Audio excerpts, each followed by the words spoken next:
كيف نعالج الإنفلونزا بطريقة علمية صحيحة. جمعت لكم معلومات من مختلف المصادر الطبية في هذا الفيديو، فكملوا الفيديو للأخير حتى تستفادون من عنده أقصى استفادة. ويلا خلينا نبدأ الفيديو.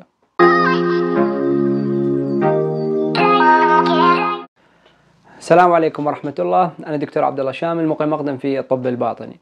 طبعا في هذا الفيديو راح أحكي لكم كيف نعالج الإنفلونزا مثل ما حكيت بطريقة علمية صحيحة. لكن خلينا نعرف شنو هي الإنفلونزا. الإنفلونزا عادة هي أعراض معينة يسببها فيروس، زين، تتميز بوجود الحرارة، السعال في بعض الأحيان، والرشح من الأنف، وأعراض ثانية مثل التهاب بالحنجرة أو بالبلعوم. وهناك أيضا فيروسات ثانية تعمل نفس الأعراض. فنحن كل موسم يمر علينا تنتشر به الإنفلونزا أو الفيروسات اللي تسبب أعراض شبيهة بالإنفلونزا، لازم نكون مستعدين ونعرف كيف نعالجها بطريقة صحيحة، مو مثل اللي منتشر بالمجتمع من مغالطات. فلازم نعرف المبدأ الأساسي اللي هو أنه العلاج راح يكون حسب الأعراض. ليش؟ لأن الفيروس بالنهاية راح تقتله مناعتنا، وهي اللي راح تحاربه. لكن خلال فترة الأعراض اللي راح تكون مزعجة مثل الحرارة، الصداع وهاي الأمور، راح نحاول أنه نخففها ونكون شوي مرتاحين على ما مناعتنا تقضي على الفيروس. فبالنسبة إلي عادة مرضاي أنصحهم بالتالي، أنه اللي يجيني قبل أعطيه بالبداية النصائح الأساسية، وبعدين أكتب له الأدوية وأعلمه عليه حسب الأعراض مالته. فبالبداية دائما أنصحهم به إذا كان عندك حرارة فتخفف ملابسك بالبيت، وأيضا تسبح مرة مرتين باليوم، مي دافي لا حار ولا بارد. تمام، دائما أعيد عليهم، هاي مهمة حتى تطلع الحرارة من الجسم. وفي بعض الحالات ممكن أنه تستخدمون الكمادات على الرقبة، تحت الإبط، بين الفخذين، ومسح على الجسم، ولا يكون الماء بارد جدا. الراحة مهمة جدا حتى نعطي لنفسنا ولجسمنا الوقت الكافي حتى يتعامل مع المرض. هذا بالإضافة إلى أنه لازم نعوض سوائل، فإذا نقدر ناخذ سوائل عن طريق الفم، أي سوائل كانت، فهذا مهم. وإذا ما قدرنا ممكن أنه ناخذ محاليل وريدية سوائل. إذا كان أكو رشح أو نشلة نسميها، فممكن التبخير راح يفيد، تبخير بالماء أو ماء بيبون نفوره ونتبخر ببخار الدافئ، هذا راح يفيدنا. وفي حالات أنه أكو التهاب بالحنجرة، أو مثلا نحس أنه من نبلع الحلق مالتنا هكذا مثل الشوكة ويأذينا، فراح تفيدنا السوائل الدافية. وأيضا تفيدنا العسل إذا متوفر أيضا، ملعقة صغيرة الصبح والمساء، وحتى 3 مرات باليوم، ما أكفد مشكلة، مفيدة راح تكون لهذه الحالات. قبل ما ندخل للأدوية يا جماعة، لازم نعرف أنه المضادات الحيوية، الانتيبيوتيك، ما لها أي دخل ولا مكان في علاج الإنفلونزا وأعراض الإنفلونزا. ليش؟ لأنه مثل ما حكينا في مرات عديدة فيديوهات سابقة، أنه الإنفلونزا عادة يسببها فيروس، بينما المضادات الحيوية هي أدوية تقتل البكتيريا أو تعالج الإصابات البكتيرية. فالإصابات البكتيرية وعلاجها ما لها علاقة بالإنفلونزا اللي عتصل عندنا. فلا تستخدم الأموكسيل، لا تستخدم الأزيثرومايسين، لا تستخدم الأبر مال سيفترايكزون وغيرها من الأبر. لا تستخدم هذه الأمور رجاء رجاء رجاء، لأنها راح تسبب لنا أعراض جانبية، راح تسبب لنا مقاومة لهذه الأدوية، وراح تترتب عليها أيضا مشاكل كثيرة. راح نبدأ بالبداية الأدوية اللي راح نعالج بها الحرارة والتعب. عادة أنا أفضل رقم 1 ولا أمن شيء هو الباراستول. الباراستول أبو 500 ملغ ممكن نستخدمه 3 مرات أو حتى 4 مرات باليوم بالنسبة للكبار فوق 15 سنة.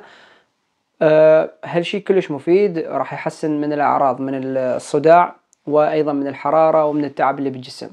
لكن إذا شفنا أنه واحد مدى يتحسن وبعدها الوجع بالجسم كلش قوي، فدائما أنا أقول أنه الباراستول يشتغل سنترال فيفيدنا الصداع والحرارة، والبقية النون ستيرويدال اللي هي مثلا البروفين، النابروكسين وغيرها مثل الفولتارين يشتغلون بريفرال، اللي واحد عنده وجع بالجسم وأوجاع ثانية حتى لو ما كان بسبب الإنفلونزا، فيفيده النون ستيرويدال البقية.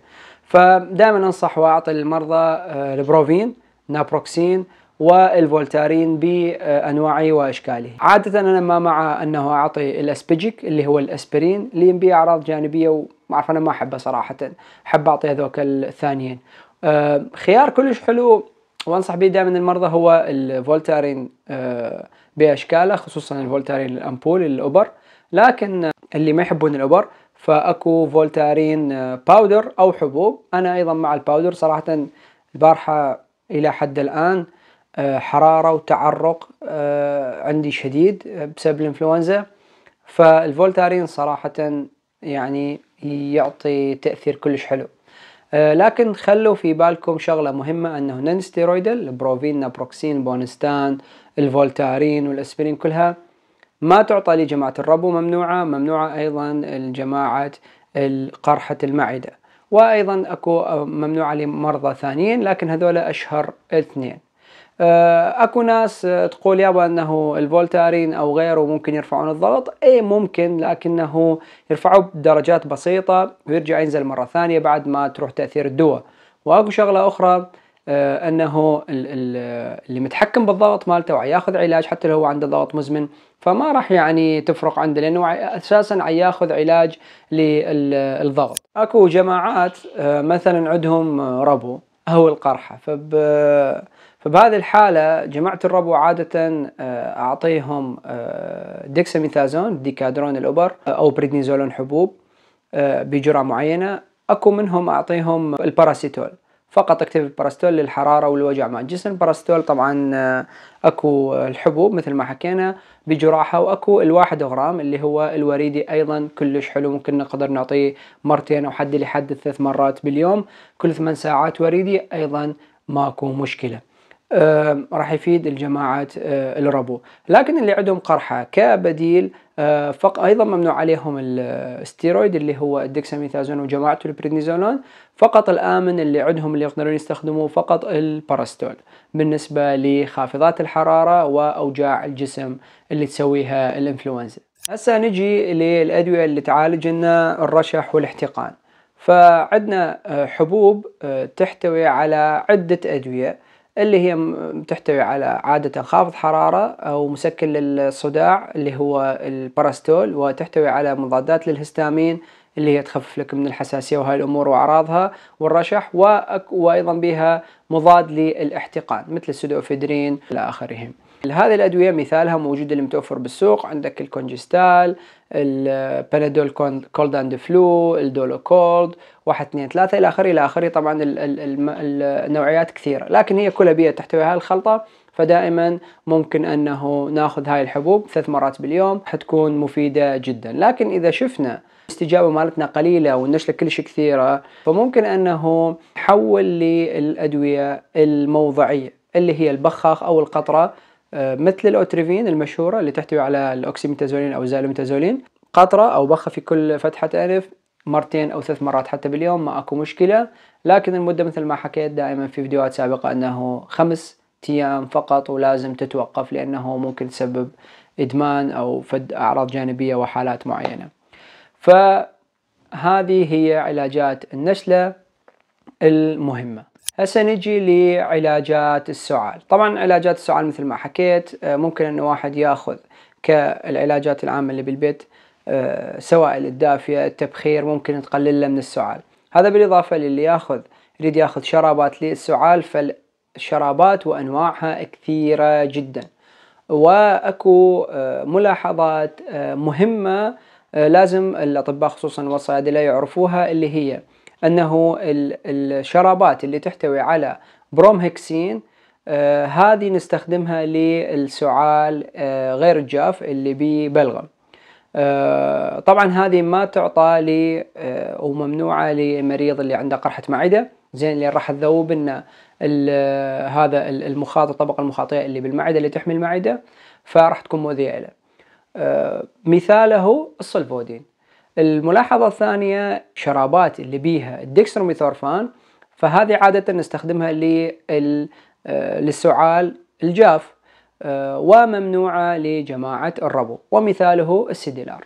هذه الملاحظات أو الأساسية والعامة. لكن واحد إذا ما يريد يدوخ وياخذ شراب الجوكر فهو البروسبان. البروسبان صراحة راح يعطى لكل أنواع السعال الجافة واللي بيها بلغم، وأيضا راح ينعطي للحوامل، لجماعة الضغط، لجماعة السكر، وما راح يكون عندنا أي مشكلة. فحتى ما ندوخ راسنا ونقدر نوصفه، البروسمان راح يكون جوكر لكل الأنواع.